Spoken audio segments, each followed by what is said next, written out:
Hi, and welcome to Accessibility Check-In, a conversation about accessibility meets travel. My name is Shayna and today we're going to be talking about an article that I was recently featured in by TripAdvisor. That lighting is so much better. So, I was recently in an article in TripAdvisor, technically one of their subsets called Viator. Did I write the article about myself? Yes. So here's a little bit of backstory. So first off, this is the article. That's me on a mountainside in Colorado, and the piece is titled Learning to Advocate for Myself on the Slopes of Colorado. So for those who don't know, I have something called neuromyelitis optica. It is a chronic illness that is very similar to multiple sclerosis.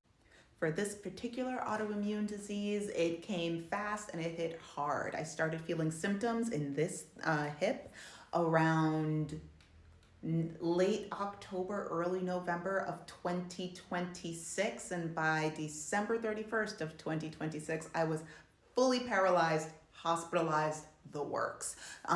Everything from my sternum down was completely numb, couldn't feel it at all, couldn't walk, I could not.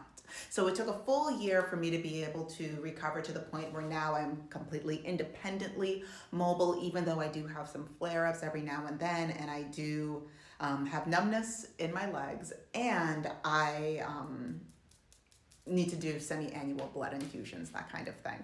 Outside of that, not outside of that, I guess inside of that, because of my flare-ups, sometimes I do need help moving from place to place just when it comes to, like, my mobility can be affected, is what I'm trying to say.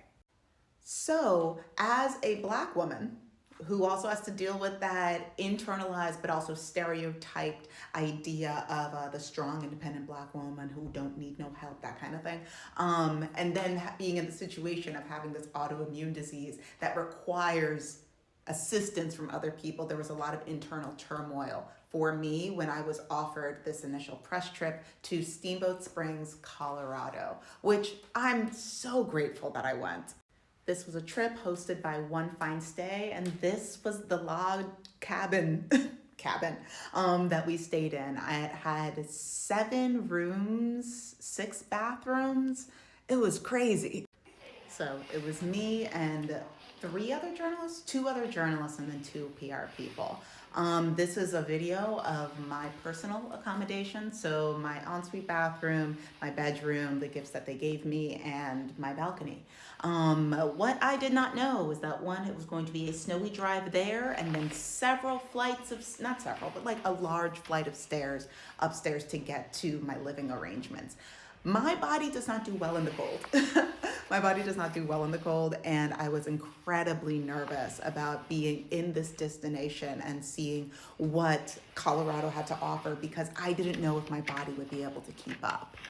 So I did not know if I was going to feel comfortable or not. Honestly, I assumed that I wasn't going to feel comfortable enough, nor would I have to talk about my mobility situation. But then the president of Moving Mountains, which I think is still in partnership with One Fine Stay, came for dinner with us. And then the conversation began.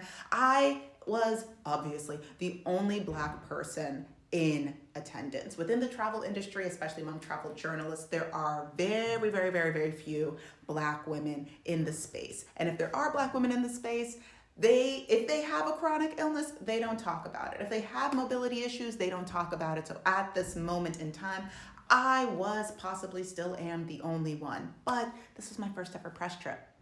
This was my first time entering the space of luxury travel journalism. Honestly, at that time, I didn't even know that I was a journalist. If I'm being completely honest with you, I found out on that trip because somebody told me that my job title was a journalist.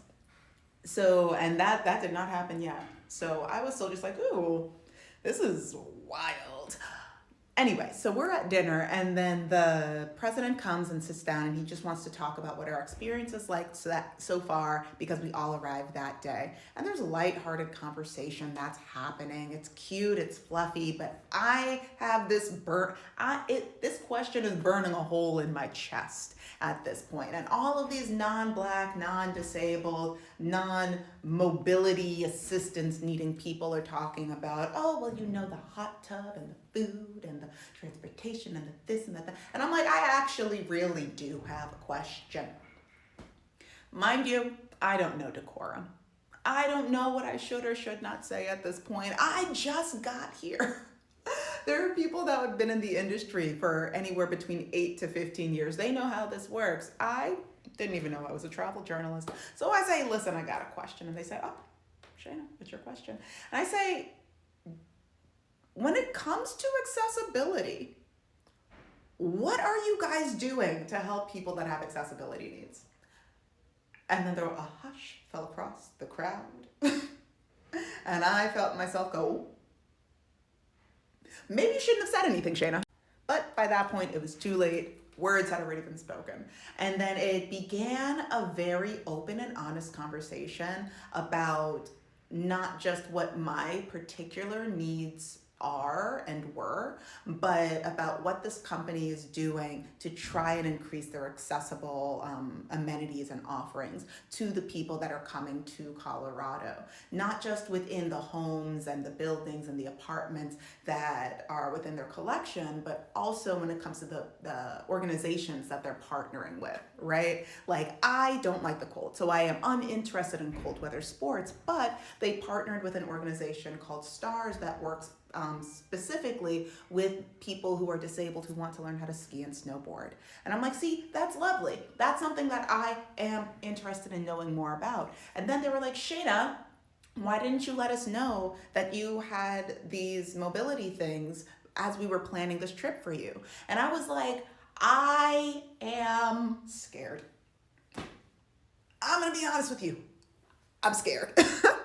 Not scared of, like, I know what my autoimmune disease does to me, so I wasn't scared of that, but I was more scared of the vulnerability of it. Like, it was a huge step for me because sometimes I have tummy troubles because of my autoimmune disease. So just like asking them, like, hey, could you just like buy prune juice in bulk and just keep it somewhere for Shayna?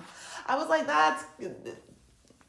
even that made me feel a little anxious. So to talk even more about that at that moment in time, it was off the table for me. But in having that conversation, they were like, Shayna, honestly, if you let us know about this, we would have made other arrangements for you, not just like from the airport to here, but also maybe we could have put you in one of our ADA approved rooms. Not that I need to travel ADA, but like, so that way you could experience all that space had to offer in case you were able to write something about it. And I was like, ooh,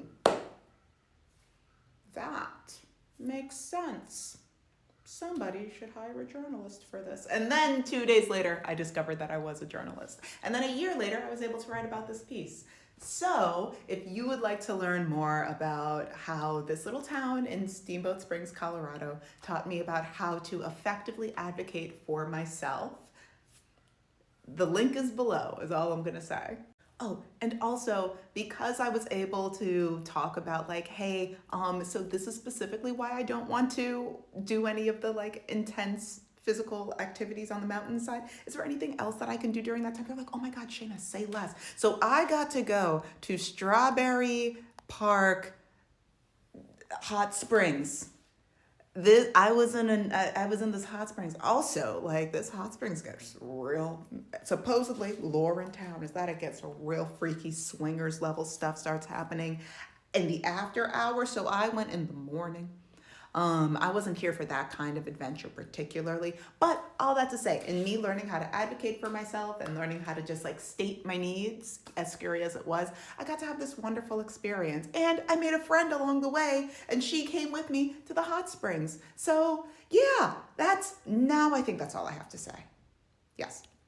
So don't forget to like, share, subscribe, comment, whatever. And if you have any questions, let me know. Okay, until next time.